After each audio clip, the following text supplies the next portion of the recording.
السلام علیکم ناظرین، آپ دیکھ رہے ہیں ون سٹوری ون لیسن ایک آفیشیل یوٹیوب چینل، اور اگر آپ ہمارے چینل پہ نئے ہیں تو جلدی سے چینل کو سبسکرائب کریں اور ساتھ میں بیل آئیکن کو دبائیے تاکہ اس طرح کی سبق آموز ویڈیوز آپ کو بر وقت ملتے رہیں۔ تو چلیے شروع کرتے ہیں۔ نیک مجرم۔ مولوی صاحب نے جرگے کے سربراہ حاجی صاحب کو اپنے ہاں کھانے پر مدعو کیا تھا۔ ایسا وہ تب کیا کرتے تھے جب کوئی اہم مسئلہ درپیش ہوتا۔ چنانچہ کھانے کے بعد وہ مولوی صاحب کی طرف متوجہ ہوئے تو وہ بولے، حاجی صاحب، آپ جانتے ہیں کہ عید الاضحیٰ قریب ہے، تو اسی سلسلے میں آپ سے ایک اہم مسئلے پر بات کرنا چاہتا ہوں۔ آپ ضرور بات کیجئے، حاجی صاحب نے بڑے ادب اور احترام سے کہا۔ مولوی صاحب نے اپنے محسوس دھیمے انداز میں کہنا شروع کیا، آپ کی مدد سے ہم نے اپنے گاؤں میں چند اچھے کاموں کو رواج دیا ہے۔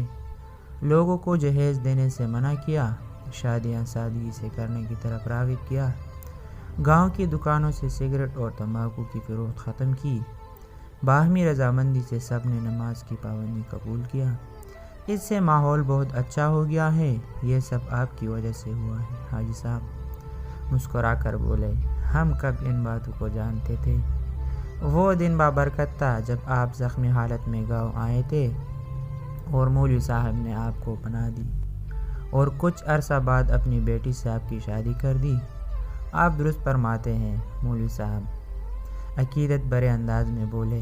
مولوی صاحب، مرحوم نے مجھے گنہگار کو پناہ دی، بیٹا بنا کر دین کی تعلیم دی اور آخر میں اپنا سب کچھ مجھے سونپ گئے۔ ان کا احسان کبھی نہیں بھول سکوں گا۔ وہ ایک لمحہ ٹھہر کر بولے، میں جو بات آپ سے کہنا چاہتا ہوں کہ قربانی کے وقت ہم خود کو معاشرتی اونچ نیچ سے نہیں بچا سکتے۔ میری تجویز ہے کہ گاؤں کے جتنے بھی لوگ قربانی کرتے ہیں وہ ایک جگہ جمع ہو کر اور پھر سارا گوشت گاؤں کے تمام گھروں میں برابر تقسیم کر دیا جائے۔ سبحان اللہ! حاجی صاحب خوش ہو کر بولے، بہت زبردست تجویز ہے۔ اب پتہ نہیں لوگ اس پر راضی ہوں گے کہ نہیں، مگر ایسا کرنے سے پہلے لوگوں کو برابر گوشت ملے گا، اور خاص طور پر وہ لوگ جو قربانی نہیں کرتے، ان کو فائدہ ہوگا کہ وہ واقعی مستحق بھی ہیں۔ مولوی صاحب نے کہا، میں جرگے کے دیگر ارکان سے بھی بات کرتا ہوں۔ حاجی صاحب نے کہا، کچھ دن بعد قربانی کا دن آیا تو وہ سب کے لیے مسرت کا سبب بن گیا۔ سب لوگ قربانی کر کے سارا گوشت ایک جمع کرتے رہیں، پھر حاجی صاحب کی نگرانی میں سارے گاؤں والوں میں برابر تقسیم ہو گیا۔ گھر گھر میں مولوی صاحب اور حاجی صاحب کے لیے دعائیں ہو رہی تھی۔ اسی شام 2 جیپیں گاؤں میں داخل ہوئی، ان میں سے 10-12 افراد ہتھیاروں سمیت نیچے اترے۔ ان لوگوں کی قیادت لمبی داڑھی والا ایک بڑی عمر کا شخص کر رہا تھا، جسے سب کاکا جی کہہ کر مخاطب کر رہے تھے۔ آن کی آن میں پورا گاؤں وہاں جمع ہو گیا۔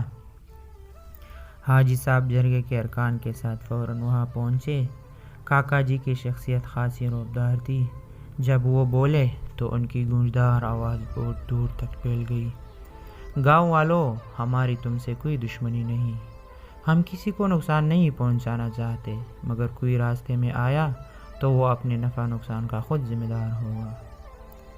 ہم بس اپنے ایک مجرم کو لینے آئے ہیں، ہمیں پرسوں بات پتہ چلا ہے کہ وہ اسی گاؤں میں پناہ لیے ہوئے ہیں۔ کون ہے وہ؟ ہر طرف سرگوشیاں ہونے لگی۔ اچانک مجمع میں سے مولوی صاحب نکل کر سامنے آئے اور کاکا جی سے مخاطب ہو کر بولے، کاکا جی، آپ نے آخر مجھے ڈھونڈ لیا، ٹھیک ہے، میں آپ کے ساتھ چلتا ہوں۔ مولوی صاحب کے الفاظ گویا بم تھے کہ ایک ہلچل مچ گئی۔ آوازوں کی بنبناہٹ اتنی بڑی کہ حاجی صاحب کو ہاتھ اٹھا کر سب کو خاموش کرانا پڑا۔ پھر وہ بولے تو کاکا جی سمیت سب لوگوں نے ان کی بات کو غور سے سنا۔ آپ لوگ مہمانوں کی طرح ہیں، آئے تو نہیں ہیں، مگر مہمانوں کی طرح آپ کو خوش آمدید کہتے ہیں۔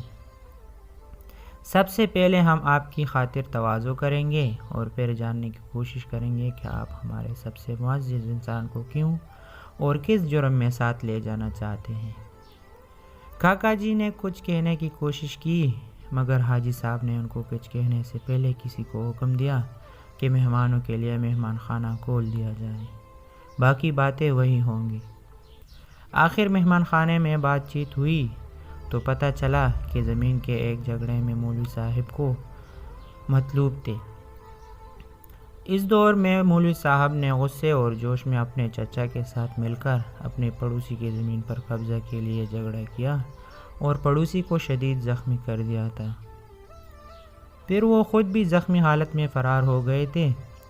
مولوی صاحب نے حاجی صاحب سے مخاطب ہو کر کہا، حاجی صاحب مجھے جانے دیجیے، گناہوں کا کفارہ اسی دنیا میں ادا کرنا بھی ایک سعادت ہے۔ میں کوئی بدمزگی نہیں چاہتا، میری بیوی بچے آپ کے حوالے ہیں۔ سزا بھگت کر خدا نے چاہا تو میں لوٹ آؤں گا۔ مولوی صاحب کے ان الفاظ کے بعد حجت ختم ہو گئی۔ معزز مہمانوں نے حاجی صاحب کی ضیافت سے لطف اٹھایا۔ حاجی صاحب ساری رات مہمانوں کے ساتھ رہے۔ مولوی صاحب نے اپنے گھر والوں کو تسلی دی، صبر کی تاکید کی۔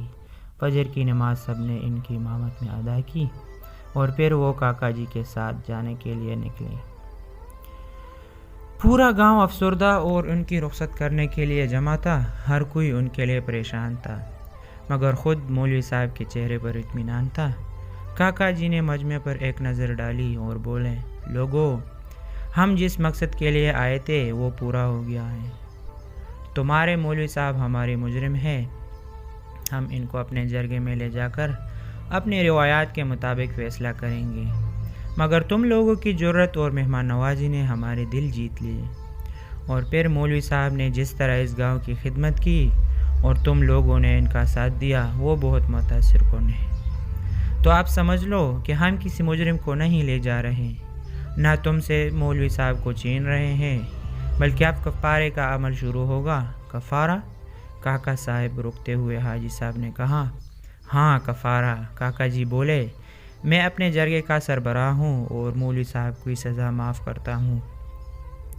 اس کا تاوان اپنی جیب سے بھروں گا، متاثرہ فریق سے اس کو معافی بھی دلواؤں گا، مگر اس کی شرط کفارہ ہے، اور کفارہ یہ ہے کہ انہوں نے جس طرح اس گاؤں کے لوگوں کو نیک بنایا، جنت کے راستے پر ڈالا، اسی طرح یہ اپنے سابقہ گاؤں کے لوگوں کے لیے بھی کرے۔ میرا وعدہ ہے کہ یہ بہت جلد واپس آئیں گے۔ تمہارا گاؤں اس دنیا میں جنت کی طرح ہے، یہ اپنے گاؤں کو جنت بنا دے تو یہی اس کا کفارہ ہے۔ کاکا جی کے ان الفاظ نے گاؤں والوں کے غم کو خوشی میں تبدیل کر دیا۔ وہ کاکا جی زندہ باد کے نعرے لگانے لگے اور قافلہ کے روانہ ہونے کے بعد دیر تک الوداعی انداز میں ہاتھ لہراتے رہے۔